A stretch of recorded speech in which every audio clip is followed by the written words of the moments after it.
Welcome to Current SCHEM World. Good morning.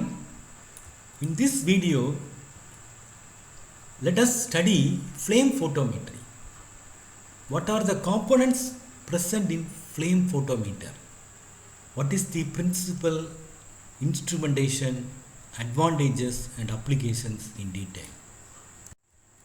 Okay, let us first see what is the principle of flame photometry.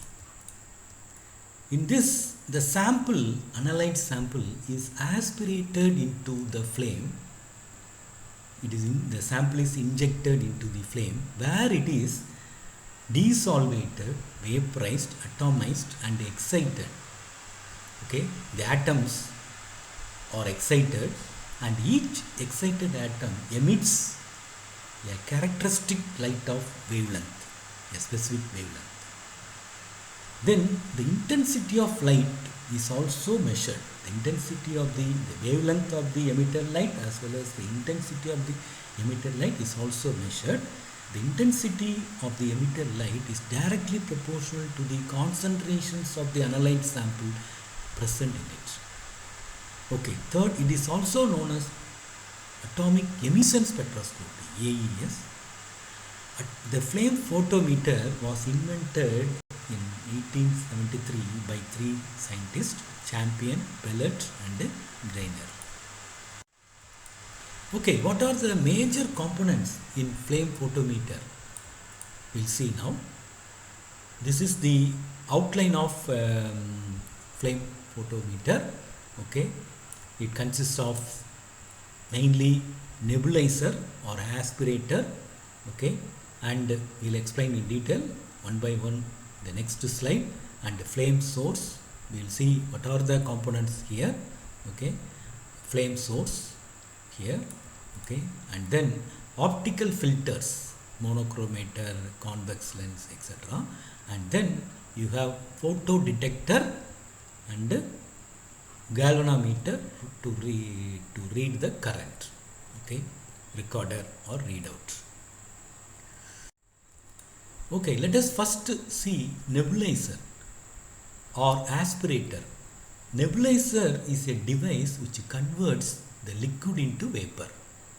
Okay, aspirator is a different device which sucks the liquid into the flame where the pressure is low in the flame.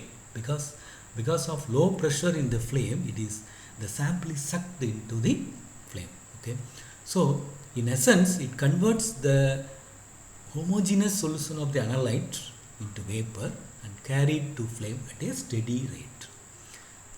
What is the source of flame? A burner that provides the flame and can be maintained flame in constant form and at a constant temperature. The flame should be constant and it should also give a constant temperature. Okay, the third one, optical system or optical filter. It consists of two parts. Monochromatic filter, it allows only specific wavelength of light to pass. Convex lens, it focuses the emitted light from the flame to the photo detector. Okay, next important component is photo detector. It detects the emitted light from the flame and measure the intensity and wavelength of light emitted by the flame, by the analyte in the flame. The emitted radiation is converted into an electrical signal. From the electrical signals, the wavelength, the intensity of the emitted light by the analyte are obtained.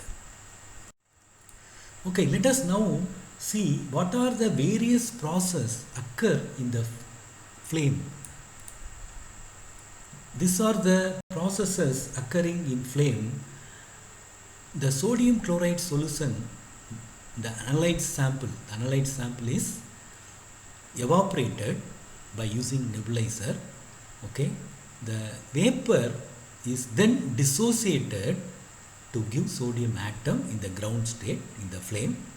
In the flame, at high temperature, it undergoes ionization, and also because of high temperature in the flame, it goes to excited state, and since it is in the excited state, it emits light and returns to the ground state, sodium ground state. Okay. It is also oxidized in the flame to sodium oxide. So these are the various processes that are taking place in the flame. Okay, what are the features of flame photometry? When the atom is excited, it emits specific wavelength. Okay, for example, sodium emits 589 yellow light, potassium light blue light, that is 767 nanometer. Hence, the wavelength, the color of the flame tells us what the element is present in the sample. That is qualitative analysis. Okay, it tells us what is the element present, what are the elements present in it. Then the intensity of the emitted light is directly proportional to the concentration of the element. Therefore, from the intensity, the concentration can be estimated. That is, it is called quantitative analysis. So, the flame photometry is an excellent tool for qualitative as well as quantitative analysis. The detector response E is given by the following expression: E equal to KAC, that is, E is directly proportional to concentration of the test sample, and K is a proportionality constant. It is related to efficiency of atomization, efficiency of atom formation, molecule formation, atom formation, and self-absorption.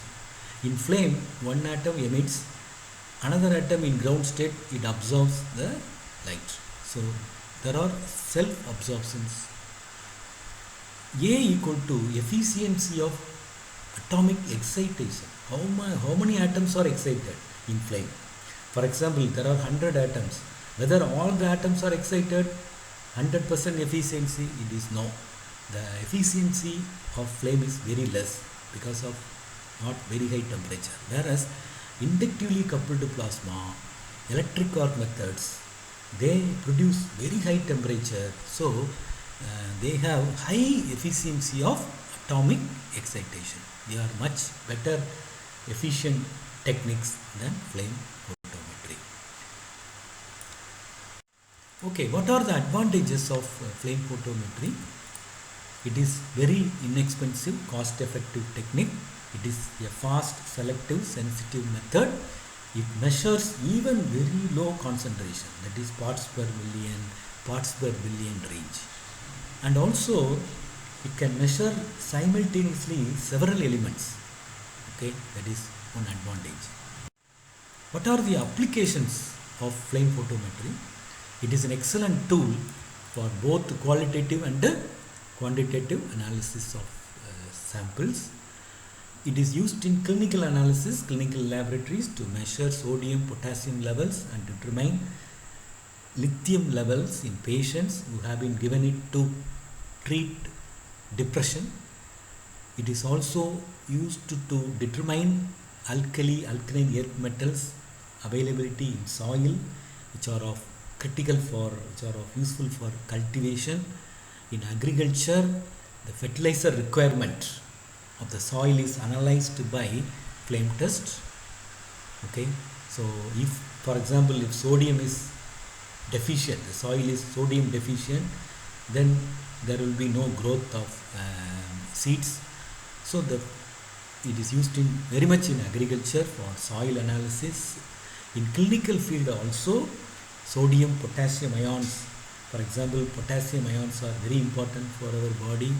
If sodium ions are more important than hypertension, there are several diseases. So sodium ions and potassium ions in body fluids are also measured by diluting the blood serum. It is also used for analysis of soft drinks fruit juices and alcoholic beverages, etc. Thank you for watching. Please share and subscribe. Thank you again.